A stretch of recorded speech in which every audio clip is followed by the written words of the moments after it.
Cold War-era rhetoric, hundreds of thousands of troops and highly contested territories. Eastern Europe is the stage for the latest standoff between Russia and Ukraine in a conflict that's been going on for years. Moscow repeatedly denied planning to invade its ex-Soviet neighbour, but by late February, Putin announced a special military operation in the Donbass region, and Russian troops started attacking infrastructure across Ukraine. So how did we get here? Since the annexation of Crimea in 2014, there's been a strong Russian military presence close to Ukraine.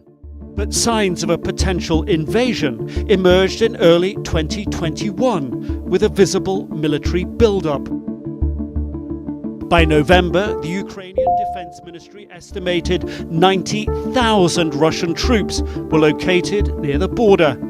Russia blamed the West for the escalation, for holding military drills in the Black Sea and flying near its borders.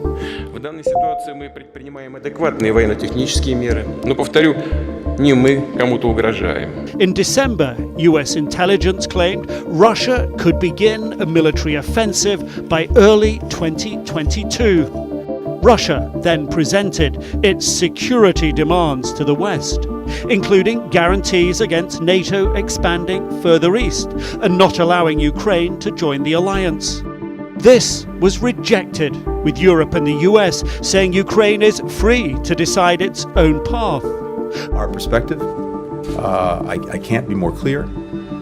NATO's door is open, remains open, and that is our commitment. And so a diplomatic dance began to find a solution to the crisis that didn't end with war. Putin maintained that the West ignored his concerns and troops continued to mass at the border. And the West replied, "We will impose the most severe sanctions that have ever been imposed, economic sanctions. And there will be a lot to pay for that down the road." The US began shipping weapons to Kyiv and deployed 3,000 troops in Eastern Europe. By mid-February, the Kremlin released images of some of its forces leaving the border region.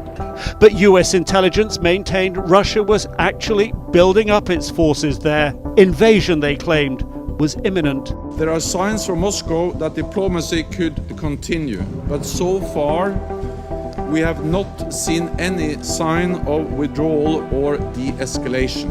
Next, Putin made a bold move, signing decrees recognizing the independence of the two Moscow-backed territories in eastern Ukraine and ordered troops into the region. It sparked international outrage and a host of sanctions began. Ми на своїй землі. Ми нічого і нікого не боїмося. 2 days later, Moscow launched a broad offensive targeting military infrastructure and other key installations across Ukraine. Кто бы ни пытался помешать нам, а тем более создать угрозы для нашей страны, для нашего народа, должны знать, что ответ России будет незамедлительным и приведет вас к таким последствиям, с которыми вы в своей истории еще никогда не сталкивались. But what does Putin actually want? Winding back the clock, essentially. The Russian leader has said he sees the fall of the Soviet Union as a catastrophe and regards Ukrainians and Russians as one people. But with NATO countries, troops and weaponry nearby, this desire to bring Ukraine back into the fold of Kremlin authority has dire consequences for the Ukrainian people, Eastern Europe and beyond.